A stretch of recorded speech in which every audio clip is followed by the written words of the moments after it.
হে guys, welcome back. চাঁদেরপুরি part 5 নিয়ে এসে পড়ছি, তো শুরু করা যাক। সোহানার কাছে গিয়ে দেখলাম ওর রক্তাক্ত শরীরটা কাঁপছে। কান্না করতে করতে সোহানার মাথা কোলে নিয়ে বললাম, কিছু হবে না তোর। সোহানা চোখ খোল, কিছু হয়নি। কথা, অ্যাম্বুলেন্স খবর দাও, ওকে হাসপাতালে নিয়ে যেতে হবে। কথা মুহূর্তে একটা অ্যাম্বুলেন্স খবর দিয়ে নিয়ে এলো। তাড়াতাড়ি করে সোহানাকে হাসপাতালে নিয়ে গেলাম। নিজেকে আর কন্ট্রোলে রাখতে পারছি না। সোহানার চোখ খুলছে না কেন? ইমার্জেন্সিতে নিয়ে সোহানার চিকিৎসা করতে লাগলো ডাক্তার। আমি আর কথা বাইরে বসে আছি। আমার চোখ থেকে অঝরে পানি পড়ছে। কথা আমার কাঁধে হাত রেখে বলল, সোহানা সুস্থ হয়ে যাবে, নিজেকে শান্ত রাখো।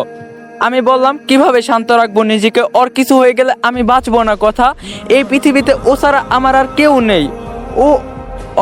আমি ছাড়া কেউ নেই। আমি আমার বোনকে হারাতে পারবো না। কিছুক্ষণ পর ডাক্তার বের হয়ে আসলো ইমার্জেন্সি থেকে। আমি দৌড়ে গিয়ে ডাক্তারকে জিজ্ঞাসা করলাম, স্যার কি হয়েছে? আমার বোন ভালো হয়ে যাবে তো নাকি? ডাক্তার মন খারাপ করে আমার কাঁধে হাত রেখে বলল, অ্যাক্সিডেন্টে ওর মাথা প্রচণ্ডভাবে আঘাত পেয়েছে। ব্রেনের এক পাশে সম্পূর্ণ ড্যামেজ হয়ে গিয়েছে। I am sorry. ওর হাতে আর কিছুক্ষণ সময় আছে। তোমাকে দেখতে চেয়েছে, যাও শেষবারের মতো ওর সাথে দেখা করে নাও। এই বলে ডাক্তার চলে গেল। আমি ঠায় দাঁড়িয়ে রইলাম। ডাক্তার এটা কি বলে গেল? আমার বোন বাঁচবে না মানে? না, আমি এটা বিশ্বাস করি না। আমার পুরো শরীর অবশ হয়ে আসছে। আমি পুরো শক্তিহীন হয়ে যাচ্ছি। ফ্লোরে পড়ে যেতে লাগলে কথা এসে আমাকে ধরে শান্ত করে বলল, আমরা মরণশীল, জন্ম নিলেই মরতে হবে। নিজেকে শান্ত করো, যাও সোহানার সাথে দেখা করো, ও শেষবারের মতো তোমাকে দেখতে চাই। আমি উঠে ধীরে ধীরে ভাঙা পায়ে এগিয়ে গেলাম ইমার্জেন্সির দিকে। দরজা খুলে ভিতরে ঢুকলে দেখলাম আমার বোনটাকে অক্সিজেন মাস্ক পরিয়ে রাখা হয়েছে। পাশেই সিটে স্ক্যান মেশিন, সোহানার শেষ নিঃশ্বাসগুলো গণনা করা হচ্ছে। মাথার ব্যান্ডেজ থেকে চুয়ে রক্ত বের হচ্ছে। আমি নিজেকে শান্ত রাখতে চাইলেও চোখ শান্ত থাকছে না। চোখে পানি নিয়ে সোহানার পাশে বসে ওর হাত ধরে কাঁপা কাঁপা গলায় ডাক দিলাম, সোহানা।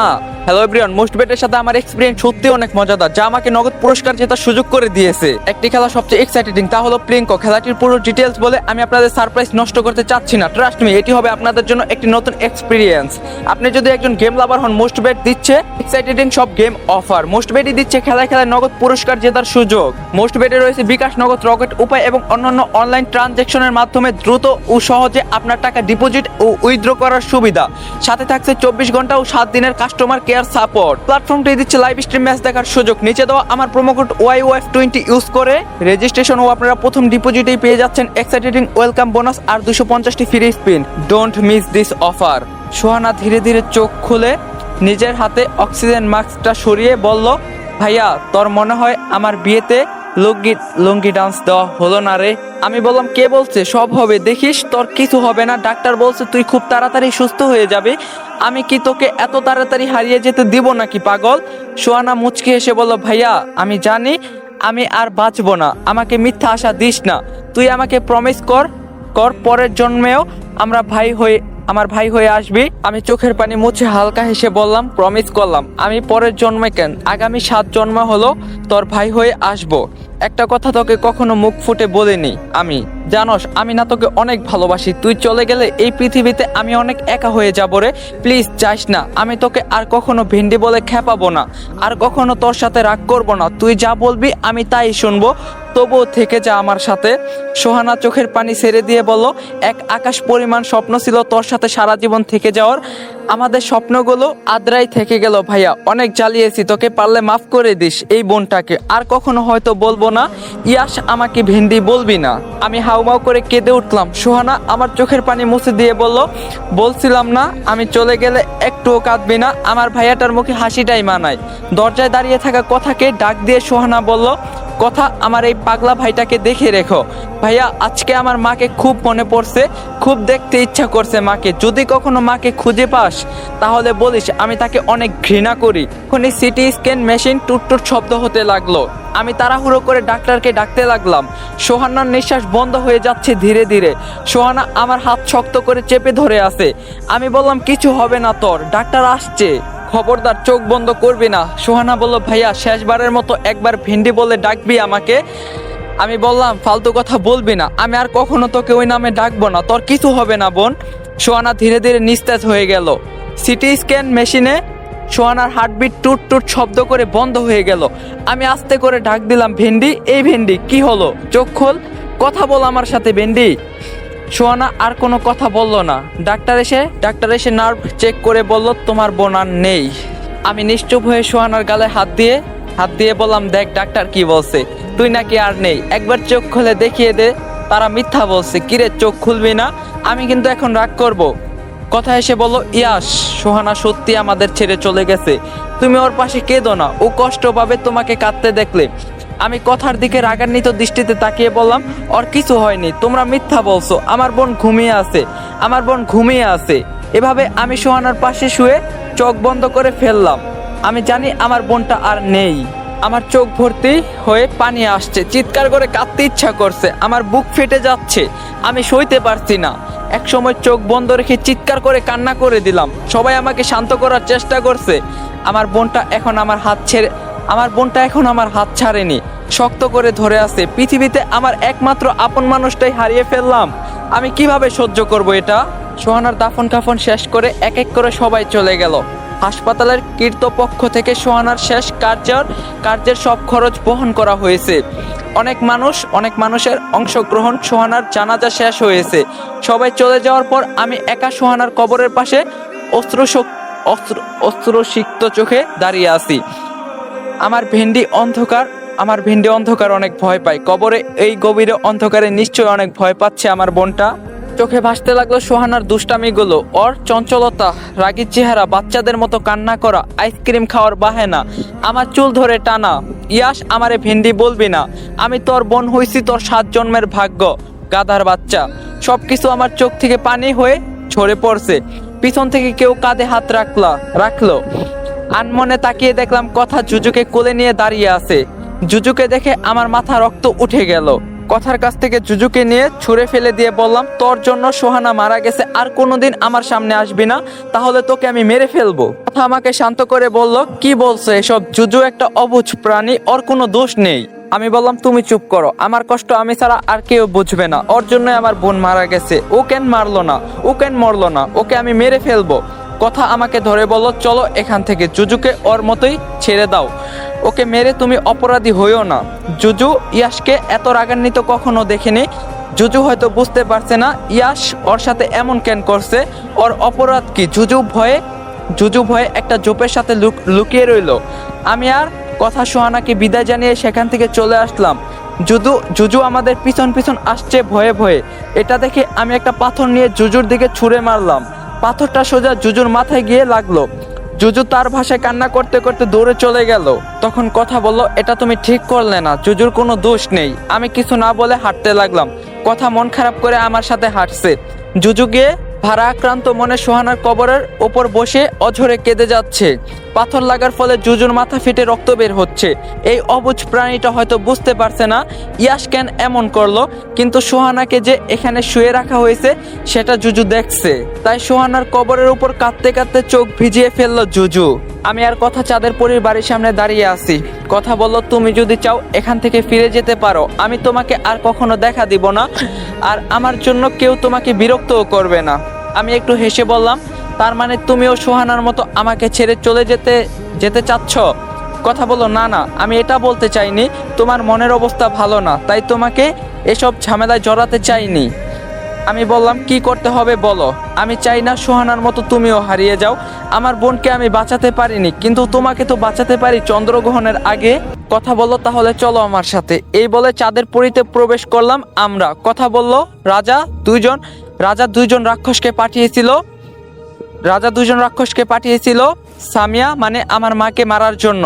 তারা এখনো এই বাড়িতে বন্দী হয়ে আছে, তাই প্রস্তুত থেকো সব সময়। রাক্ষসগুলো একজন পুরুষ আর একজন মহিলা। পুরুষ রাক্ষসটা সবসময় একটা কালো ছায়ার মতো হয়ে থাকে, আর মহিলা রাক্ষসটা সাদা কাপড় পরে থাকে। আমি বললাম, ওরা এই বাড়িতে বন্দী হলো কিভাবে? ওরা তো এসেছিল সামিয়া আন্টিকে মারার জন্য। কথা বলল, রাজা যখন ওদেরকে পাঠিয়েছিল তখন আমি মায়ের গর্ভে ছিলাম, কিন্তু আমি অন্য সব বাচ্চার চেয়ে আলাদা, কারণ আমার বাবা জিন আর মা মানুষ ছিল। আমি গর্ভে থাকতেই মাকে বিভিন্ন বিপদের অসন্নি সংকটে দিতাম, আর মাকে বলে দিতাম কি করতে হবে। রাক্ষসটা যখন এসেছিল আমি মাকে বলছিলাম একটা রুমের ভিতর লবণ ছিটিয়ে রাখতে এবং ভেতরে কাটা দরজায় ছিটিয়ে রাখতে। মা আমার কথা মতো সেগুলো করলে রাক্ষসরা সবার প্রথমে ভেতরে কাটার সাথে আঘাত পায় এবং লবণের স্পর্শে তারা ভুলে যায় এখানে কি করার জন্য এসেছিল, আর সেই থেকেই তারা এখানেই আছে। আমি বললাম তাহলে তোমার মা কিভাবে মারা গেল, আর আমাদের লালন পালন করার জন্য তোমার মা কিসের চুক্তি করছিল? তখন কথা বলো, চলো সব জানতে পারবে। এই বলে আমরা চাঁদের পরীর দোতলায় উঠছিলাম সিঁড়ি বেয়ে, তখন নিচের তলা ফ্রিজের ভিতর থেকে একটা শব্দ আসলো। আমি বললাম এটা কি ছিল? কথা বলো, জানি না, চলো গিয়ে দেখে আসি ফ্রিজ নিয়ে কে দুষ্টামি করতেছে। আমি ধীরে ধীরে ফ্রিজের কাছে এগিয়ে গেলাম। একটু দূর থেকে উকি মেরে দেখলাম সেই দুইটা লোক ফ্রিজ থেকে কাঁচা মাংস বের করে খাচ্ছে। কথা ডাক দিয়ে বলল, আপনাদেরকে না বলছি আমি বাসায় থাকলে নিজেদের কখনো দৃশ্যমান করবেন না, তবুও কেন এখানে বসে এসব করছেন? তাদের মাঝে একজন ভিত খুঁটে একটা হাসি দিয়ে আমার দিকে তেড়ে আসতে লাগলো।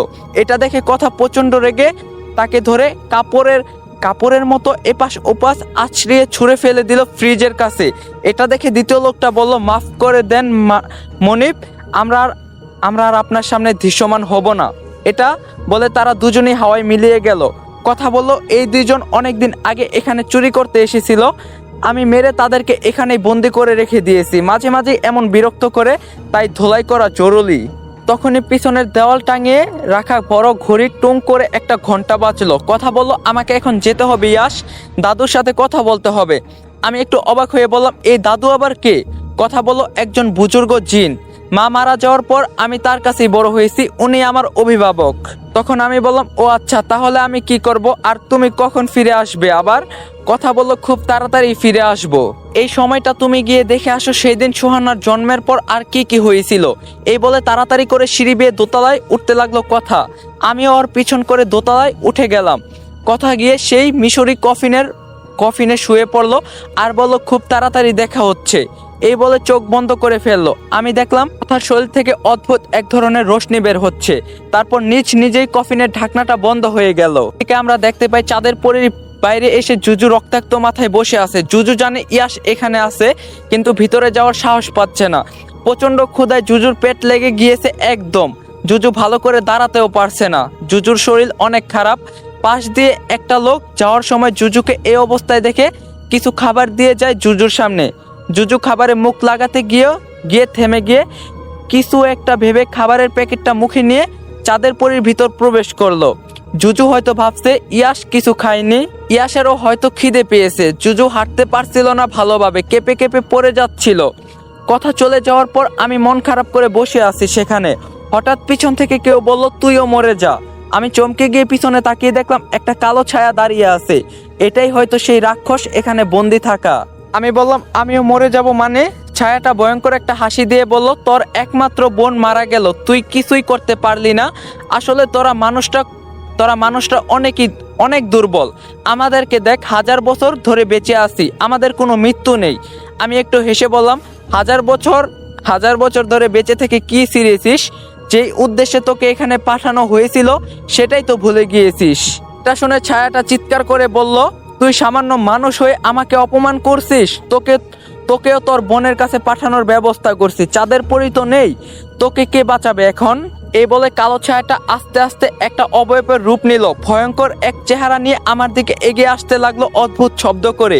আমি কি করব না করব বুঝে ওঠার আগে কোথা থেকে যেন জুজু লাফিয়ে এসে আমার সামনে দাঁড়ালো এবং রাগান্বিত হয়ে পিঠ উঁচু করে ম্যাও ম্যাও করে ডাকতে লাগলো। হয়তো জুজুর বাসায় ও বলছে, খবরদার ইয়াসের দিকে এক পাও এগুবি না। এটা দেখে কালো অবয়বটা ভয়ে সেখান থেকে অদৃশ্য হয়ে গেল। এ থেকে বোঝা গেল রাক্ষসটা বিড়াল ভয় পায়। আমি চুপ করে দাঁড়িয়ে আছি। খেয়াল করলাম জুজুর মাথা ফেটে সেখানে রক্ত শুকিয়ে গেছে। আমার মনে পড়লো পাথর মেরেছিলাম ওর দিকে। জুজু অনেক দুর্বল। আমার চোখে পানিতে টলমল করছে। জুজু মুখ করে নিয়ে আসা খাবারের প্যাকেটটা ভয়ে ভয়ে আমার সামনে এনে রাখলো।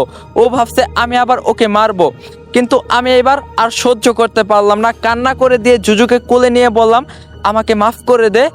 আমার আমার ভেন্ডির মৃত্যুতে আমি পাগল হয়ে গিয়েছিলাম, তোকে আঘাত করছি আমি, আর তুই কিনা আহত শরীর নিয়েও আমার বিপদে ঝাঁপিয়ে পড়লি, আমার জন্য খাবার নিয়ে আসলি, আমাকে মাফ করে দে জুজু। জুজু খুশি হয়ে আমার গাল চাটতে লাগলো। বুঝলাম ওর মনে আমার জন্য একটুও রাগ নেই, কত সহজেই ও সব ভুলে আমাকে মাফ করে দিল। আমরা মানুষরা কেন এটা পারি না? আমরা রাগ পুষে রেখে ভিতর থেকে ধ্বংস হয়ে যাই। আমরা সহজে কাউকে ক্ষমা করতে পারি না। আমি নিজের গেঞ্জি খুলে সেটা ভিজিয়ে জুজুর মাথায় রক্তগুলো পরিষ্কার করে দিয়ে সেখানে একটা কাপড় বেঁধে দিলাম। তারপর জুজুর সামনে খাবার দিলে সে শুকে আবার মুখ ফিরিয়ে নিল। আমি বুঝতে পারলাম, তাই খাবার থেকে কিছুটা আমি খেলাম, তারপর জুজুর সামনে দিলে সেও খেয়ে নিল।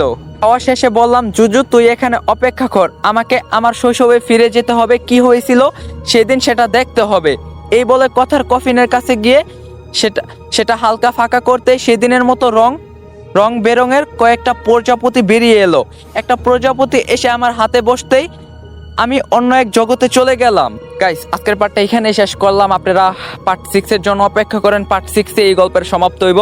তো দেখা হইব কালকে। সবাই ভিডিওটা লাইক দিবেন, চ্যানেলে নতুন না থাকলে অবশ্যই চ্যানেলটা সাবস্ক্রাইব করবেন, আর একটা কমেন্ট করে জানাবেন আজকের পার্টটা আপনাদের কেমন লাগলো। তো দেখা হইব কালকে। সবাই ভালো থাকেন, সুস্থ থাকেন, আল্লাহ হাফেজ।